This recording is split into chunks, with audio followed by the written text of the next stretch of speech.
নমস্কার বন্ধুরা, আজকে আমরা বানাতে চলেছি বাঙালির পরম প্রিয় চিরন্তন এক ক্লাসিক পদ, নিরামিষ আলু পোস্ত। সর্ষের তেলের ঝাঁঝ আর পোস্ত স্বর্গীয় স্বাদে এই রান্নাটি কীভাবে পারফেক্ট বানাবো চলুন দেখে নেওয়া যাক।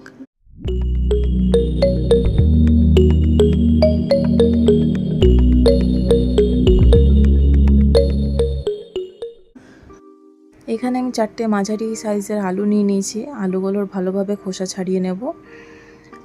আলুগুলো খোসা ছাড়ানো হয়ে গেলে পাশে রাখা বাটিটার মধ্যে আমি অর্ধেক বাটির মতো জল নিয়ে নেব, কারণ আমি আলুগুলো কেটে সেই জলের মধ্যেই রাখবো। এবারে আমি আলুগুলোকে ডুমো ডুমো করে কেটে নেব। সবসময় মনে রাখতে হবে, আলু যখনই কাটা হবে তখনই সেটাকে জলের মধ্যে চুবিয়ে রাখতে হবে, নইলে কিন্তু কালো হয়ে যায়। আর কালো হয়ে গেলে দেখতে কিন্তু খুব একটা ভালো লাগে না, তাই সবসময় আলু কেটে জলের মধ্যে রাখাও দরকার। তো এবারে আমার আলু কাটা হয়ে গেছে। এবারে আমি গ্যাসটা জ্বালিয়ে নেব, দিয়ে একটা কড়াই চাপিয়ে নেব। কড়াইটা গরম হয়ে গেলে আমি কিছুটা পরিমাণ সর্ষের তেল দিয়ে দেব। সর্ষের তেলটা ভালোভাবে গরম হয়ে এলে তার মধ্যে দিয়ে দেব হাফ চামচের মতো পাঁচফোড়ন।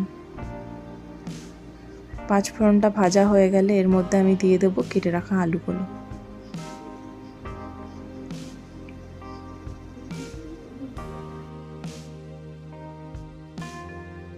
মাঝারি আঁচে আলুগুলোকে হালকা সোনালি করে ভাজতে হবে, খুব বেশি কড়া করে ভাজা যাবে না, তাহলে পোস্তর আসল স্বাদ পাওয়া যাবে না।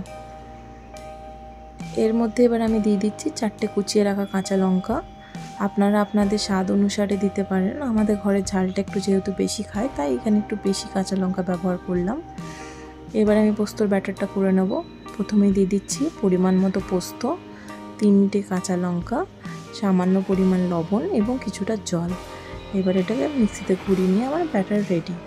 এদিকে আমার আলুটাও প্রায় ভাজা হয়ে এসছে।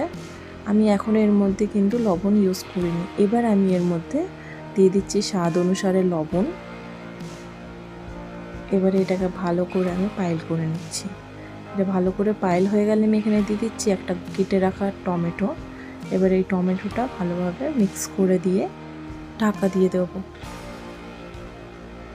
এবারে 5 মিনিটের মতো এটাকে ঢাকা দিয়ে রাখতে হবে। ঢাকা খুলে এবারে দেখছি আমি মোটামুটি আমার টমেটোগুলো সেদ্ধ হয়ে গেছে। আরও যাতে ভালোভাবে সেদ্ধ হয়ে যায় তার জন্য আমি দিয়ে দেবো সামান্য পরিমাণ জল। এবার ভালোভাবে মিক্স করে আমি আরও 5 মিনিটের জন্য এটাকে ঢাকা দিয়ে রেখে দেবো। 5 মিনিট পর ঢাকা খুলে দেখেছি প্রায় আমার আলু এবং টমেটো দুটোই সেদ্ধ হয়ে গেছে এবং দুটোই ভালোভাবে মিশে গেছে। এবারে আমি দিয়ে দিচ্ছি আমার বেটে রাখা পোস্তটা।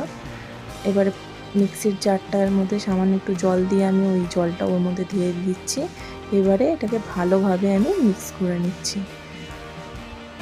পোস্তটাকে এবার কিন্তু ফোটানো যাবে না, ফোটালে কিন্তু এই পোস্তর যে আসল স্বাদ সেটা নষ্ট হয়ে যাবে।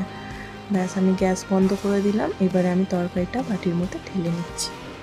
ব্যাস তৈরি আমাদের সুস্বাদু এই নিরামিষ আলু পোস্ত। দুপুরবেলায় গরম ভাত আর সাথে এই আলু পোস্ত, জাস্ট অ্যামেজিং। আর কিচ্ছু লাগবে না। তাহলে আজই বানিয়ে ফেলুন আর আমাকে কমেন্টে জানান।